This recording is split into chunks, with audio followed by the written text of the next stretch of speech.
মৃত্যুর পর আত্মার প্রথম রাত কেমন হয় জানেন? গরুড় পুরাণ অনুযায়ী মৃত্যুর প্রথম রাতটা হয় অত্যন্ত কষ্টের আর বেদনাদায়ক। যখন কোনো মানুষ শেষ নিঃশ্বাস ত্যাগ করে তখন তার দেহ থেকে আত্মাটি বের হয়ে তার সামনেই দাঁড়িয়ে থাকে। বাড়ির লোকেরা মৃতদেহটিকে জড়িয়ে ধরে কত কান্না করে, কেউ পা ধরে কত কান্না করে, কিন্তু সেই আত্মাটির হাতে থাকে না কিছু। সে তাদেরকে একটু সান্ত্বনাও দিতে পারে না, যে জড়িয়ে ধরে বলেও না যে আমি আছি। তাহলে কতটা কষ্ট পায় ভাবুন তো আত্মাটি। সেই আত্মাটি প্রথম অনুভব করতে পারে সে আর এই দুনিয়ার কোনো অংশই নয়। আত্মাটি নিজের বাড়ির চারিদিকেই ঘুরে বেড়ায়, নিজের প্রিয়জনদের দেখে, কিন্তু তার করার কিছু থাকে না।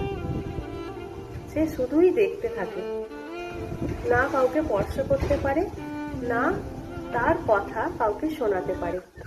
আত্মাটি প্রথম রাতে এতই কষ্টের শিকার হয় যে সে বুঝতে পারে, সেই রাতেই প্রথম বুঝতে পারে যে সে সব সম্পর্ক ছিন্ন করে সে এই পৃথিবী থেকে চলে এসেছে অনেক দূরে।